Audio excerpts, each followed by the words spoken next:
Imagine working in the corporate world, acing your CA and IM, and still finding time to build a personal brand that captivates thousands online. Today, we're diving into the journey of someone who's not picking between spreadsheets and social media, but mastering both. It's a proof that you don't have to choose between your career and your passion. Sometimes you can do it both and do well. Hey everyone, welcome back to another exciting episode of the Bigger Picture podcast by the Commerce Society SRCC. I'm your host Mannat Muchal, and today we have someone who's truly made a mark in the world of education, business, and content creation. Joining with us today is Anirudh Rapole, a man who has seamlessly transitioned from being a CA to cracking IM and then pivoting into a world of content creation and personal branding. Anirudh's journey is not only unique but also packed with incredible lessons. So, without further ado, let's dive right in. So Anirudh, my first question would be, you started your journey as a CA, right? A lot of people see this as like a safe and prestigious route, and for many, it's like a final destination as well. But for you, it was only a beginning. You went on to do MBA from IMA. So, what were the defining moments or experiences that made you question the conventional career path and like wanting to pursue something beyond the norm? Right. So for me, actually, choosing CA was a non-conventional path to start out with because I'm a typical Telugu family where everybody takes up engineering, becomes a software engineer. So when I chose commerce and then chose to do CA, that itself was non-conventional for my family, right? So I'm super grateful for what the CA degree brought me because I was able to work with KPMG. So I did my articleship with KPMG and continued with them. I started out in statutory audit. Not just there, through KPMG, I was able to go on overseas secondments to KPMG Singapore. Then I went to London. And then lastly, it was in Sweden where I was working for over 2 years. There, I got the opportunity to move to deal advisory, where I was part of their IPO consulting and capital markets team. And that's where I got the taste of working on consulting projects with clients, sort of helping them out. So I saw a lot of value that we can bring in as CA professionals, not just in the country but outside. You would believe it or not, but Indian CAs are very valuable in at least Europe because Europe has a dearth of finance professionals or people who know accounting and audit, and they're always looking for people to join their teams and bring in big business. So that is what I was part of in Sweden. But there was always this dream of doing an MBA for a long time. I did give my CAT, but I could not, sort of get through back then. And then all these other international opportunities came up, so never followed through. But in Stockholm, I realized I have to do something because I had put this self timer to get back to India, and I thought if I moved back to India, my option would be to continue what I was doing in audit, or at max move to the industry in the finance team of another conglomerate or something. But I wanted to do something different, and MBA was that pathway. So I prepared for my GMAT and got through an admit to ISB, IIM Ahmedabad and IIM Bangalore's 1 year programs. So these programs, especially of IMA, is one of the top MBA programs in the world. Currently, it's ranked 31 on Financial Times rank, and it's pretty tough to get into also, but I persevered. I was waitlisted in round one, then reapplied in round three, and then got through. So it was not a cakewalk for me at all. But the experience at IMA was so worth everything that I had put into. And now, post MBA, I've moved on to the fintech industry. I joined a fintech unicorn called Open Financial Technologies in Bangalore, and I'm part of the founder's office. And I get to work on a lot of problem statements day in, day out, trying to sort of firefight and fix issues and get things moving. So completely 360-degree change from what I was doing as an auditor to what I'm doing here. But the whole journey was very insightful and, helped me learn a lot. And then I always had this creative kida to do something. So I started my social media page after I finished my MBA, and it sort of has helped me build more as a personal brand that you say. And I'm looking forward to, like, I get a lot of DMs from a lot of CA students, commerce students for advice, and I try to respond to them. So I'm opening up channels to sort of help mentor students to give advice for what I did not get myself, but what I can give for the next generation. So that's sort of my overarching theme for starting the channel, and of course for my own creative outlet. Yeah. Yeah, that's like you've done everything that you could. I mean, Yeah. you've explored everything. But coming on to your IM journey, like, do you think that like being having a CA background gave you an edge or a different perspective than a typical IM student? Or were there any moments of self-doubt or imposter syndrome because you were from a very different background than a typical IM student? Yeah, so the imposter syndrome never leaves you. It always follows you wherever you are, honestly, but you have to work through it. Hmm. You need to have the confidence in yourself to back yourself up. So in the beginning, you will have that imposter syndrome. For example, to answer your first question, do CAs have an edge? Yes, they do, because it's a rare commodity even at an IIM. So let's say in a class of 160 students, probably 5 to 6 people would be CAs. So it is definitely an advantage, and CAs with really good work experience is even more valuable, because a lot of companies do want that background for certain roles in their organizations. So yes, it is a definite advantage, but you are not competing with an IT folk or a doctor or an engineer while you're applying. You're competing with other CAs. So the competition is still very high even within that small pool, because they're not going to expand the pool of CS in the class. It will be Yeah. within that limited set. You'll have to compete with other CS. So you need to have certain spikes in your resume for sure. That's one thing. But once you're in a class, right, now you're surrounded with all these amazing people. So yes, there is an imposter syndrome, that am I good enough? What am I doing here? So I've always had those thoughts, but it gets better because you do bring a very unique perspective to the conversation that others might not have access to, basis the experience that you had so far as a CA. So yes, or as a commerce student. So definitely, you bring in that value. And even at the workplace when I started, because it was so different from what I was doing, it was as if I started from scratch. So for the first 6 months, it was a steep learning curve. There was a lot of imposter syndrome. What am I doing here? But then now, I'm finishing 1 year here at the workplace, and I know a lot of stuff, because you learn. Because as a CA, you go through so much rigor over the years, then you feel like nothing is impossible. And an IMA going through an IMA also gives you that confidence that Hmm. if you finish your IMA, you can do anything in life. So that is the confidence you get imparted. Yeah. Yeah. The next question. You said that, I am gives you the confidence that you can do everything in your life. So, what made you transition into content creation? First, was there any like stepping stones that were there or like challenges that you faced? And like, what made you think that you could do it? Of course, your creative Tira, as you said. But apart from that, like, was there any particular motivation or something behind it? Yeah, so I mean, when I was in Europe, I used to travel quite a bit, and then I used to make random reels back then, put photos and all. So, but that was just for my personal diary sort of thing. I never really thought of it as influencing or, content creation. But I did learn a lot of skills in terms of how to make videos, how to make reels, speaking music. So that sort of, there was a base. Then during IMA, I did not post anything. I used to just have my after each term, I used to post a short reel and a few photos. That was my routine. I never opened Instagram while I was in the college. But then once it got over, I posted my graduation reel, and that went viral. I remember So that reel that went viral.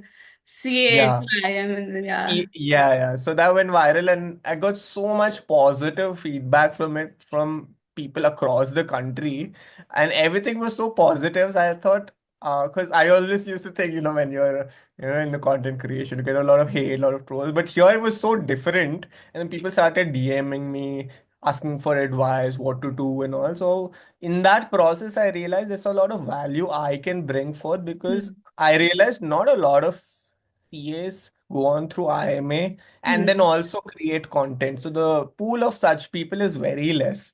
So I thought if I can share this journey with someone, I mean, I have been a very normal student from a normal family who's worked hard. It's not like Hmm. I'm super intelligent or anything, but through hard work, I was able to achieve all these things. And this is just the beginning for me, but I thought the process I can share with people. So Hmm. that was the turning point. And then when I used to post, I got a lot of more good feedback, a lot of views, and that kept me motivating to put out more content. So yeah, that was the journey.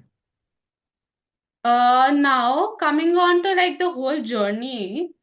So, what was the mindset that kept you going through, right? You're still doing your corporate job full time, you're pursuing content creation alongside, and you've had like transitioning careers your whole life, right? So, what was like the mindset that went behind it, or a particular skill set that helped you sail through? Right.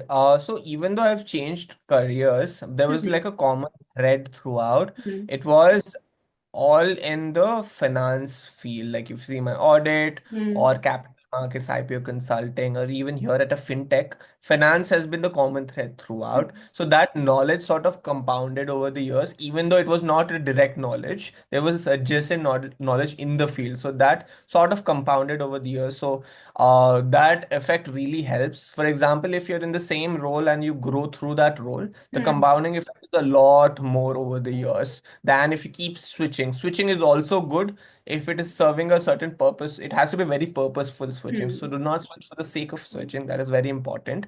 There has to be a purpose, a reason behind it. For me, it was because I knew I had a lot more potential to do a lot more things than restricting myself to the audit field. I had that inner desire to do more. So that's what pushed me to do an MBA and then get into this strategy kind of role. So that was the thought process behind the transitions. So even with content creation, I think because the place I work at is so supportive of it, like I create content in the office. I have interviewed my head of finance, my VP. They're all very supportive with it, and I help them with their Instagram channels as well. So it's a very supportive system. So that is really helpful because it is not as if I'm hiding things. Like my CFO Hmm. follows me, CEO follows me on the page. So they know what is happening. I can't really hide from it. So that kind of support is also important if you are a corporate sort of setup content creator like me. Yeah. Hmm. Now before like going ahead, uh, like if you were to sit down your 22-year-old self and like tell him what all has happened over the years after the age of 22 and what all you've learned, what would be the three top lessons that you would give apart from like the education and different things, real life lessons, see real life lessons that you would give. That is a very deep question and impromptu. Take I'll your have to think a time. little bit. Yeah, yeah. Yeah, yeah, no, no. So I'll just probably say what is coming at the top of my head. So if I were to meet my 22-year-old self, I would say, because do not keep obsessing about the future. Just live in the present in this moment and enjoy whatever is possible in this phase of your life. Do not keep pining on, what will happen in the future, how will it be. It will all work out if you live in the present. So that would be the first advice I would give. Because I used to worry a lot, thinking ki kya hoga and this and that. So a lot of anxiety used to be there. I would suggest, even to young professionals, to not have that anxiety, to believe in yourself and work on the capabilities in the present.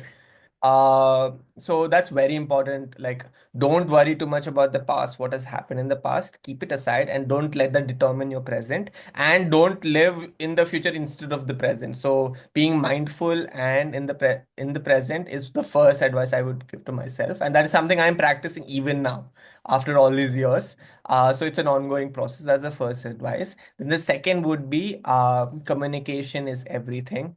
Improve on your communication skills, your presentation skills, because especially in the corporate world or anywhere that is there out, is what is in your head should translate to what other people need to understand. So that bit is very important, and that medium is communication, of course. So work on improving that skill, and that'll take you to a lot of places. The stronger your communication skills are, the more people you can influence and persuade. So persuasion and communication, I would say, is the second advice I would give to myself, my younger self, or any young professional.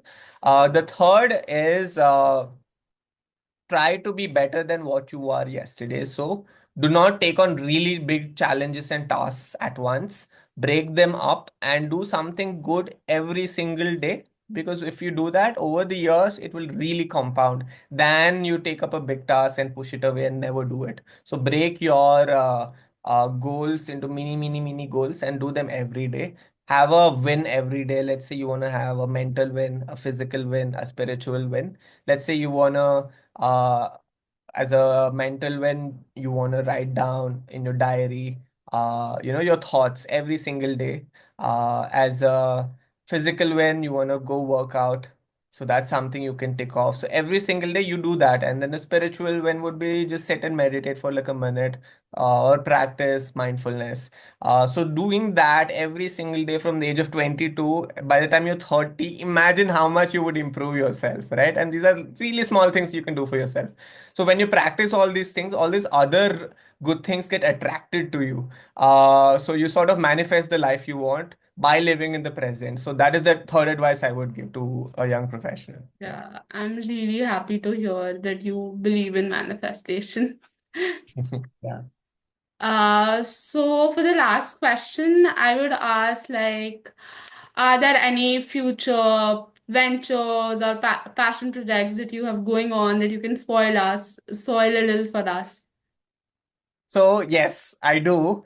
Now that I've tasted what you can do with your life, I really want to do something of my own. Now, I always wanted to do something, not like a startup, but a business of my own. So there are some things in the works that I want to do. I mean, it's of course related to my content as well. So I don't want to keep it out in the open because I'm still working on it. But I did start a small business called Art Reso, where I used to make handcrafted concrete products that I used to sell online. I want to grow that for sure in a different format. So that's one of the things that I want to pursue. Yeah.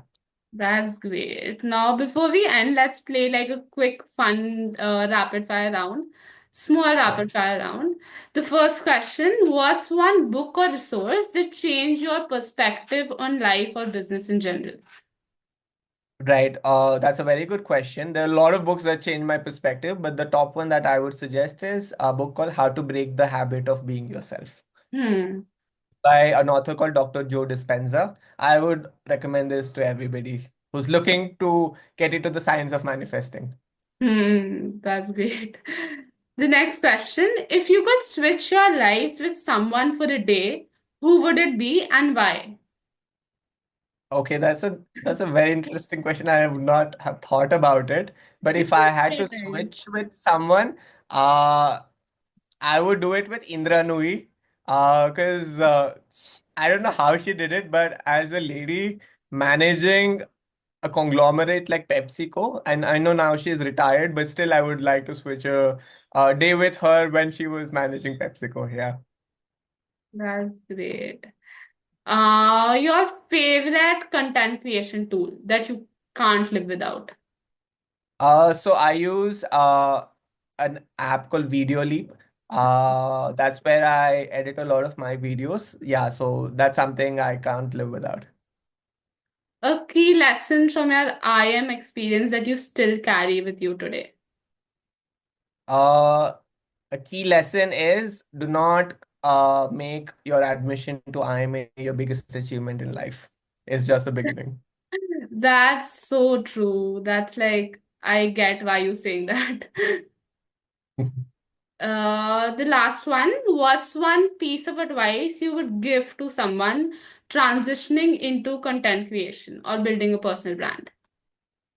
So, one advice I would give is be your authentic self because that is what will attract more people and be consistent.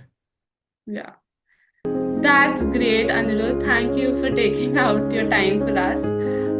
Your journey is truly inspiring, and thank you for sharing such deep insights and secrets into your journey with us. So, that would be the end for the podcast. That's Thanks, like, Anand. thank you.